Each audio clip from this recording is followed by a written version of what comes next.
Hi guys, welcome back to the channel. My name's Jason and I am your watch guy today. I'm reviewing a brand that we saw last year in the form of Olto-8. They released their Infinity 2 model last year and I was lucky enough to be able to review that one. I actually still have it in my collection. It's quite a unique looking piece. Now this year they are back with their Iron series. They have the Iron X and the Iron X. Yeah, I'll explain that in the video, don't worry. But this year, they have gone for two different options. One that has a similar look to last year's Infinity with that really complex way of telling the time on the dial. And then a simple version of telling the time on the dial, very straightforward, one that we're used to type of design to that one. Now I am reviewing the Iron X today, IRON-X. I'll get into the difference in the video, don't worry. They've sent this in for review and I do get to keep it, so do keep that in mind. This is also a Kickstarter campaign, so you do have a chance to buy this at a reduced price, and that is £256 at the moment. They've already achieved £35,000 of backing. So it's not a small amount of money, is it? Not a small amount of money at all. The inspiration to this piece is the great outdoors and a balance of life between work, sleep and leisure, and I don't quite know if they've achieved that, but I think it's a very good looking piece. So with all of that out of the way, let's turn this camera around and let's have a look at the watch. So this is the Olto-8X. Now this one is available on Kickstarter at the moment for £256. That is the early bird price, so do be aware that the prices will go up.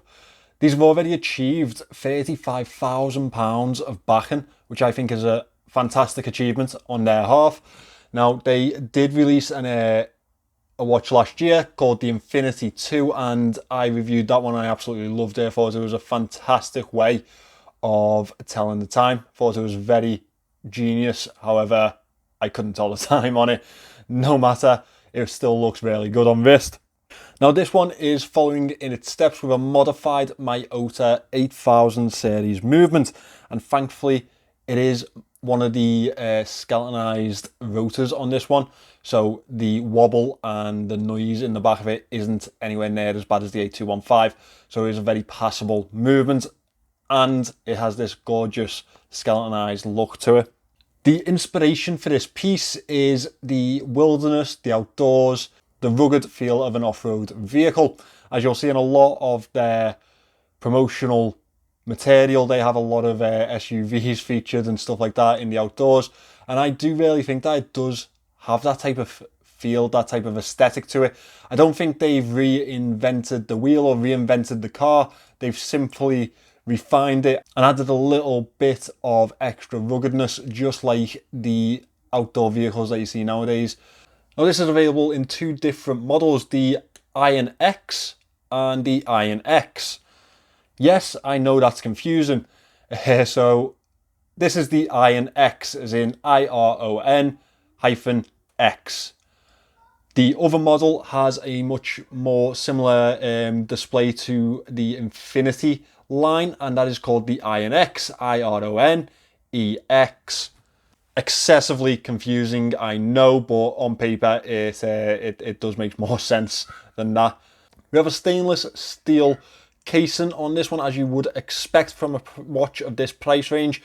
And it has this really good looking, almost exoskeleton type of effect to it, which does really remind me of those modified off-road vehicles that are actually quite popular where I live at the moment. See them around all the time. Now we have the Olto-8 logo engraved on the side. I don't really mind it on this one. I think it quite suits the watch and it's not completely in your face. It is quite subtle with it being that PVD style black on there. The crown is hidden between these two crown guards, these very well thought out crown guards. I think a lot of people will definitely see a little bit of Sega design in this one. That's what I've kind of likened it to myself. It is a simple pull push crown and we have a strip of grip around the outer edge here in a coin style. It is of course signed with the Olto-8 logo. It's a very satin effect finish on this exoskeleton on this piece. Now this almost rubber bumper type of exoskeleton is in a very nice satin matte black effect, which does blend very well with the casing. The casing has this lovely vertical brushed effect on it. I've opted for the blue variant. I think it's the ocean blue. Of course, I couldn't go with any other colour. They do offer it also in a steel, a black and a green variant, whichever one takes your fancy. They offer the same colours in this variant and the EX variant. So 8 models available altogether. As you can see on the back here, we have a very synonymous type of 4x4 smashing through a brick wall. Now, while I do not advise that, it does look pretty cool on the back of the case, so I'll let them pass with that. We have a little bit of an inscription on here with the usual specifications that you would expect. Olto-8 iron, 5 ATM, automatic.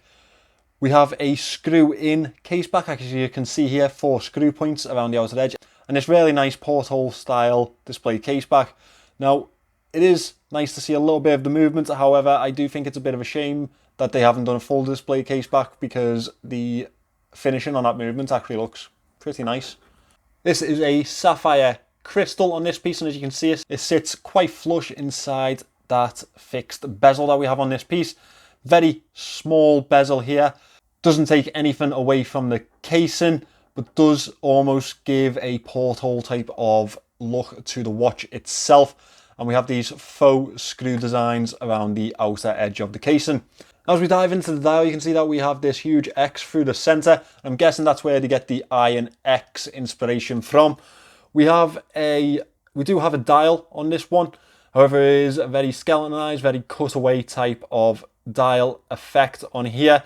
The chapter ring almost acts as the entire dial itself. We have a 12, 6 and 9 Arabic at the relevant hour markers, and over here at the 3 we have the Olto-8 print. Nice to see with the Olto-8 logo at the 12 o'clock. I think the dial is very well balanced, and they've definitely carried off this skeletonized look in a completely different way to what I've seen before. Now, 2 things that are quite interesting on this dial that I will point out now is this day-night display. That is a 24-hour count. I'll include a closer look at that now. As you can see, the 24-hour markings on that clear dial. Again, a very nice effect as it blends to the skeletonized look of the dial itself. However, the white highlights do aid in seeing the actual display itself. Down here towards the 6 o'clock, offset from the 6, we have another clear disc display, and that has the ticking or the sweeping seconds display in there.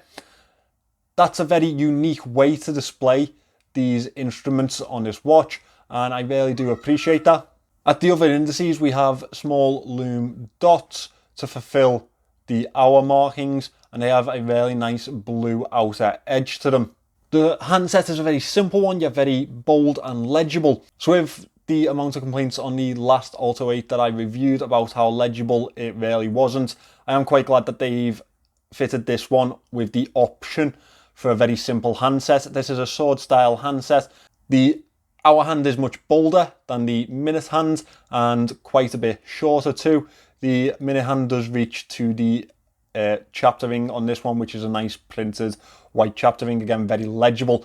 So I would say if you want something completely out of this world, go for the EX version, because the display on that one is completely different and very much a unique display. If you want something that you can actually read, I'd go with this one. Obviously, we do have some lume points on this one, so let me get the lights out and show you the lume shot on this. The really unique effect of this lume shot is definitely these outer faux screws, and it does give a really nice effect to the outer casing.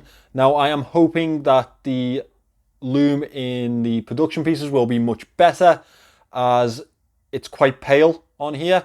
The handset isn't exactly bad, however, it is faintly spread.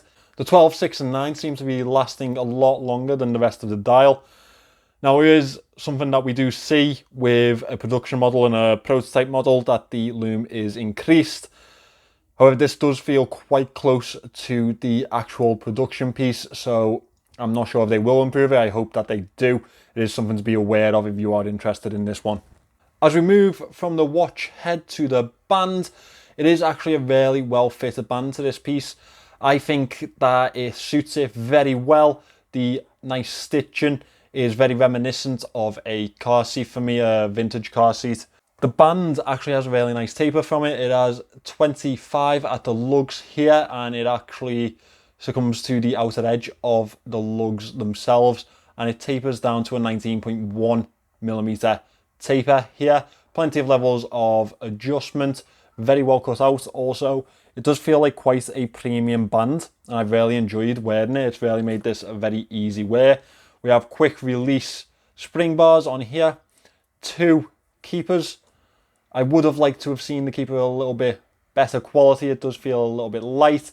We have a brushed black buckle on this one. I'm glad that they colour matched it with the Olto-8 logo in the centre. Does feel really good on wrist. Let me show you that on my 6.2 inch wrists, and we'll talk about the dimensions. Now, I've left them to this wrist shot because I think that they're quite deceiving, to be honest.